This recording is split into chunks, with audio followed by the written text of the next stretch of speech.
Hi guys, White Witch 110 here. How is everybody? It is cold here in Ottawa. I believe we are close to, if not at, minus 22 Fahrenheit. And it's going to be like that tomorrow. So hubby and I, he said we really don't need to go to Costco. We're just going to go down the street, get some canned goods and stuff, and then come home, and that's it. He'll be doing some stuff in the apartment instead. He made me a nice cup of hot chocolate. Haunted Walks Inc. This is one of the souvenirs that you can get there. I actually have the old one too. Nice and warm. I didn't realize how late it was. I was watching stuff on YouTube. Now, this picture is one that I took a number of years ago now. It was one of my first favorites. Really nice. I like it. I will be telling you about a few places tonight, or maybe a couple, before the end of the story. The first one is Buck Hill in the Ottawa Valley. It is 90 kilometers from Pembroke, near Algonquin Park. Legend says a logger came home in a snowstorm. He advised his wife to stay inside with their daughter. His wife explained their dog got out, and the daughter went to find him. The couple went out to search with a lantern, but never found her. The family lived on the hill. It is said he searched for her until his death, but locals claim he still does search. People report seeing balls of light. Some have been close to these lights. They are the size of a baseball and in the colors of either white, amber, or green. The balls of light have been known to light up part of the forest, and people encountering them say that the light increases before they disappear. That was a fast one. The next one is Morehouse in Carleton Place, Ontario. It was built in the 1800s, and many generations of the family lived in the home. Ida Moore lived in the house with her parents and 4 siblings. She was an accomplished pianist. The house was donated to the town and moved in 2007. In 1900, Ida died at the age of 21 of tuberculosis in the house. Investigators found in their thermal footage the imprint of legs and a body in the chair, but no one had sat on it. They had electrical interferences during a couple of minutes of tape. It could be heard under the investigators' voices, but they are still not 100% sure it was paranormal. Using a keyboard as a trigger object, they tried to contact Ida. After a few moments, the keyboard made a sound. Now, the keyboard was not plugged in, but it made a sound. Before the key made a noise, a male and a female voice were heard. The male voice said no. The female voice said yes. Now, World War I flying ace Captain A. Ron Brown is also believed to haunt the home. He is credited with shooting down the infamous Red Baron on April 12, 1918. There is an exhibit in the house dedicated to him. Using an EMF meter over a number of his belongings, the spike was higher than normal. Herb Moore, a typesetter for a newspaper, may be another spirit. He died of a heart attack in 1952 within the house. Members of the Moore family for generations have been gifted with the 6th sense. Pretty cool, eh?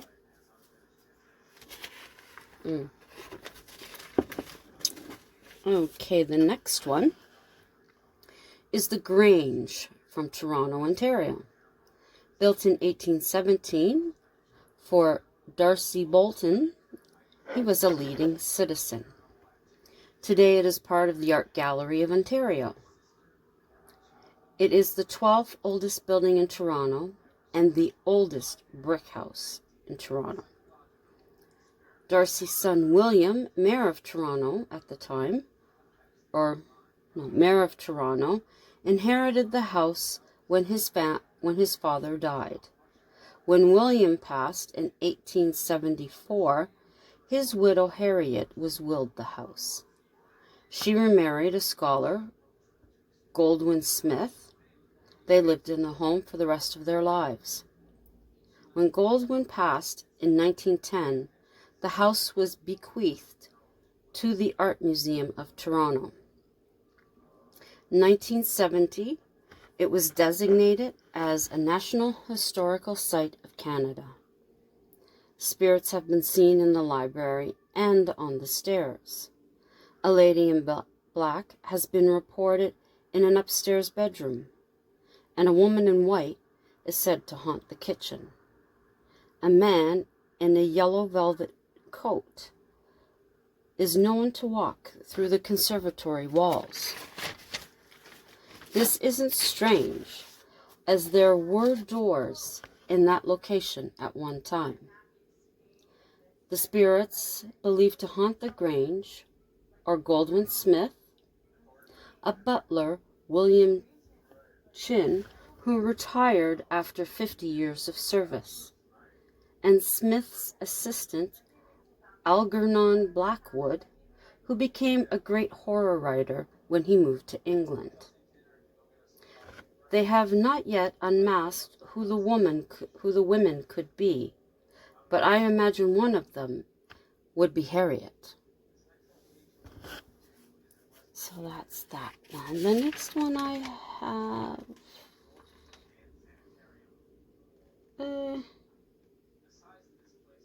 okay, I'll read this one too. This property is now privately owned.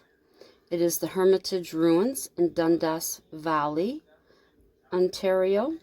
It was built in 1855 by George Gordon Brown Leith. Former home on property was built by Reverend George Sheed in 1830. The land was purchased by Otis Ives in 1833. George Leith was the second son of a Scottish baronet. The house was 85 feet long. It consisted of a carriage house, workhouse, wood storage, children's nursery, library, dining room, and large entrance hall. 5 servants also lived in the home. In 1880, the house was converted into a hotel. It had a severe fire and closed in 1910. George died in 1887 and his wife in 1900. Their daughter Alma also lived in the Hermitage. In 1934, it was nearly lost to a fire. Alma passed in 1942. There are 2 spirits that are known on the property. An employee at the park, because the ruins is now part of a park, private, I would suppose. An employee at the park, where the Hermitage ruins are located, came upon a figure hanging from a tree branch. He said it swayed. He ran, terrified, away from it. There had been a suicide on that spot a century ago.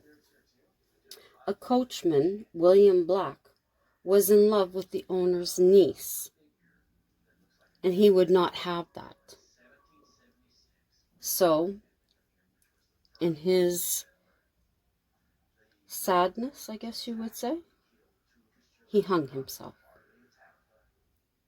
He is said to walk the grounds with the rope, searching for his love. He is a tall man who will disappear. There is a mixture of good and bad energy on the grounds.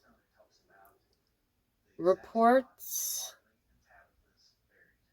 what is, I don't know what that's about. Ground workers, maybe. Oh no, a ghost walk host or guide reports seeing two people going towards the forest. He called out to them twice, saying that they must leave because the grounds were going to be locked. They seemed to ignore him, so he ran towards them, but when he flashed his light where he had seen them, there was no one there. But yet he distinctly seen two people. An older woman is said to be seen, who people believe is Alma, the last owner. She loved her home so much that when the fire destroyed it, she lived in a tent on the grounds with her crippled dog until her death. They believe Alma can control what people see. An engineer came to see the ruins, but instead he found the stately home it once was. The closer he came to the house, it became the ruins it is now. When he turned, he seen an older woman looking at him. It's believed that it was Alma, and she was allowing him to see the home she dearly loved. So those are the 3 that I looked up today at work. That is so good. Oh, hang on. Sorry about that. I had to blow my nose. Okay, so last night, where did I leave you off?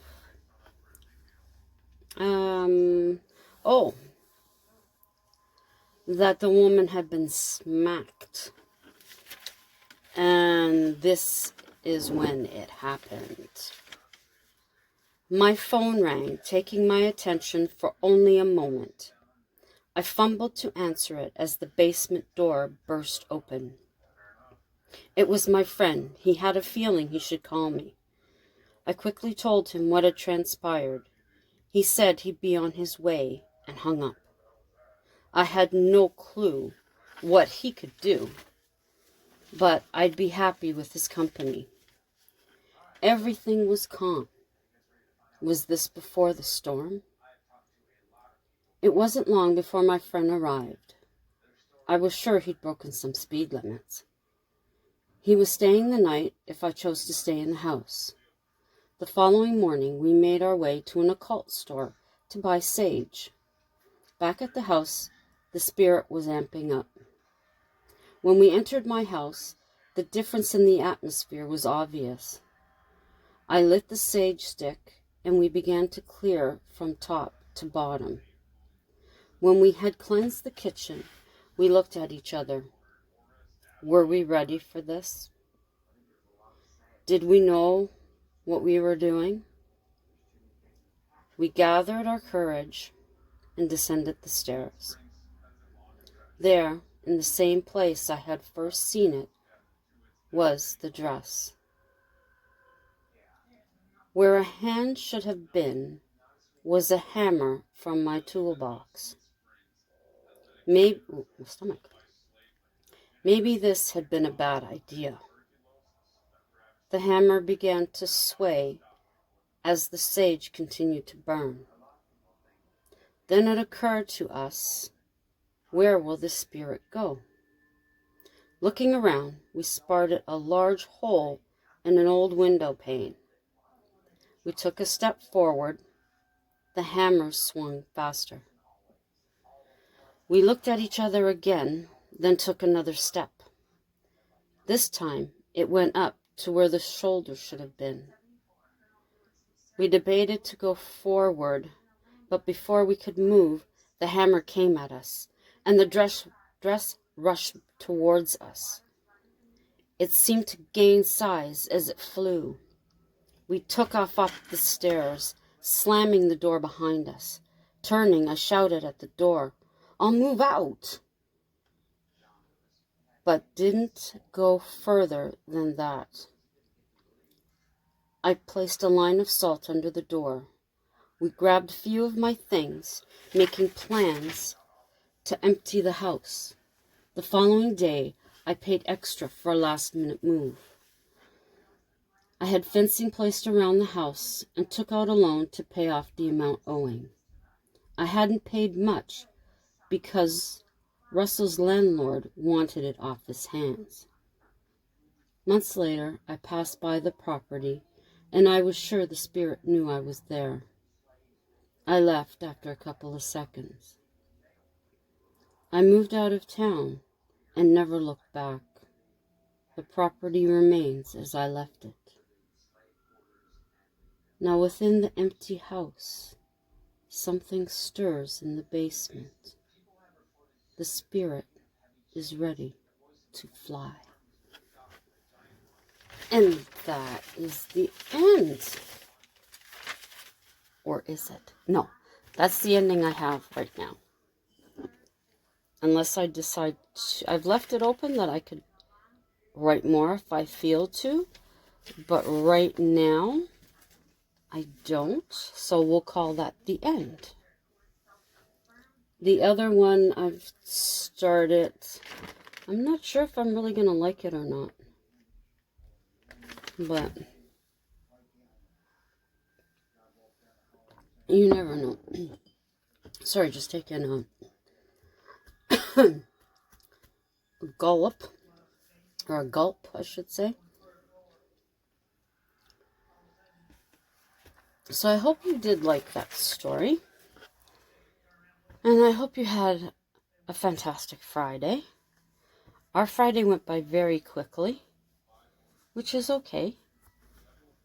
Now, of course, we weren't too happy about the temperature plummeting, but what can you do? Not much. You just get along with it and go with the flow. Just unfortunately, hubby doesn't like being out when it gets too cold. We could bundle up. Excuse me, and he always talks about doing that, but he really doesn't like doing that. So, hopefully next weekend, the weather will be a little bit better. Like, even if it's minus 15, that would be a lot better. And then we can go to Dow's and then take the snow bus, which is free, downtown, and get some video there, because I really am itching to get some video of this event. So, to all my loyals, thank you, as always, for dropping by. Love you much. If you're just passing through, please feel free to check out my other videos. If there's any that you like, give them a thumbs up. Any comments, please leave them. I will get back to you. And share them out if you think there's any that someone would be interested in. Consider subscribing, and if you do, hit the notification bell so that you will know when I upload. And as always, until tomorrow, ciao for now.